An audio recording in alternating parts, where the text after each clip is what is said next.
এক বছর পর রাসেল জান্নাত আমাদের বাসায় আসলো। অনেকদিন পর তাদের সাথে একসাথে হয় আমাদের সবারই অনেক বেশি ভালো লাগছে। হ্যালো এভরিওয়ান, কি অবস্থা সকলের? আশা করি সবাই ভালো আছেন। সেই এক বছর আগে রাসেল জান্নাত আমাদের বাসায় আসছিল, আজকে তারা আবার আমাদের বাসায় আসতেছে। বাসায় যেহেতু মেহমান আসবে সেহেতু বাসার রুমটাকে একটু সুন্দর করে সাজানো দরকার। রুমের সৌন্দর্য নির্ভর করে কিন্তু এই পর্দার উপরে। রুমের সৌন্দর্যটা আগের থেকে একটু বাড়ানোর জন্য আমি আগের পর্দাগুলো বাদ দিয়ে এবার একটু অন্যরকম পর্দা অর্ডার করছি। এই পর্দাগুলো দেখতে কিন্তু অনেক সুন্দর। দুইটা কালারের পর্দার মধ্যে ম্যাচিং করে সুন্দর করে সাজিয়ে গুছিয়ে সুমাইয়া এই পর্দাগুলো সেট করার পর এই হলো রুমের ফাইনাল লুক। এই পর্দাগুলোর কারণে কিন্তু রুমের সৌন্দর্যটা আগের থেকে অনেক বেড়ে গেছে। বাই দ্য ওয়ে, আমি এই পর্দাগুলো নিছি টিএইচইউ শপ ফেসবুক পেজ থেকে। পর্দার ব্যাগে দেখলেই বুঝতে পারবেন তাদের নিজস্ব ফ্যাক্টরি এবং তাদের নিজস্ব লোগো রয়েছে। ইভেন তারা কিন্তু সারা বাংলাদেশে সম্পূর্ণ ক্যাশ অন ডেলিভারিতে প্রোডাক্ট দেয়। তো যারা অর্ডার করতে চান তাদের জন্য ফেসবুক পেজটা এই ভিডিওর ক্যাপশনে মেনশন করা থাকবে। রুম গুছানোর পর আমি আর সুমাইয়া এখানে সকালের নাস্তা করছি চিতই পিঠা আর ভর্তা দিয়ে। শীতের দিনে শুটকির ভর্তা দিয়ে এই চিতই পিঠা খেতে কিন্তু অনেক ভালো লাগে। যাই হোক, আমরা নাস্তা করতে না করতে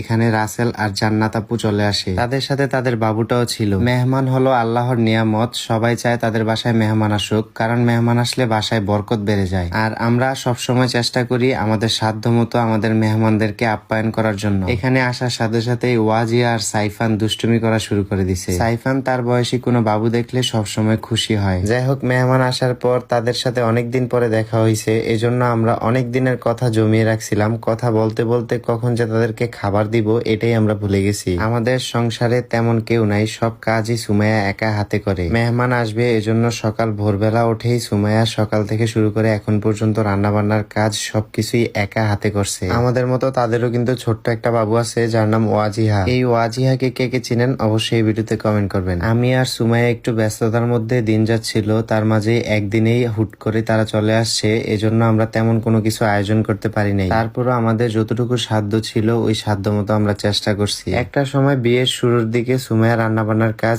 একদমই পারতো না। রান্না বান্নার কাজ পারতো না বলতে সে কখনো রান্না বান্নার কাজে একদমই যাইতো না। আমাদের বাসায় থাকলে সবসময় আম্মুই রান্না করতো, আর ওদের বাসায় গেলে ওর আম্মু তো ওরে কখনো রান্না বান্নার কাজ করতেই দিত না। আর ওর আম্মু চলে যাওয়ার পর থেকে এখন পর্যন্ত রান্না বান্নার কাজ সবকিছুই ও একা হাতেই করে। এখন এমন একটা বিষয় হয়ে গেছে যে তার রান্না না হলে আমি খেতেই পারি না। মেহমানদের খাবার বেড়ে দেওয়ার সময় এখানে জান্নাতকে আমি হাত ধোয়ায় বলতেছি যে হাত ধোয়াইলে টাকা দিতে হয়, কিন্তু সে বুঝতে পারতেছে না যে এটা কিসের টাকা। যাই হোক, এই বিষয়টা আসলে বিয়ে বাড়িতে হয়। এখানে আমি জান্নাতের সাথে একটু দুষ্টুমি করলাম। এবার হচ্ছে রাসেল ভাইকে আমি এখানে খাবার বেড়ে দিতেছিলাম, তাকে আমি সব থেকে বড় রানটাই দিলাম। একটা ঘরে একটা ছোট বাবু থাকলেই এনাফ, আর এখানে তো দুইটা বাবু আছে, এ কারণে আমরা সবাই একসাথে খাইতে বসতে পারি নাই। অনেকদিন পরে সবাই একসাথে হয়ে আসলে দিনটা অনেক ভালো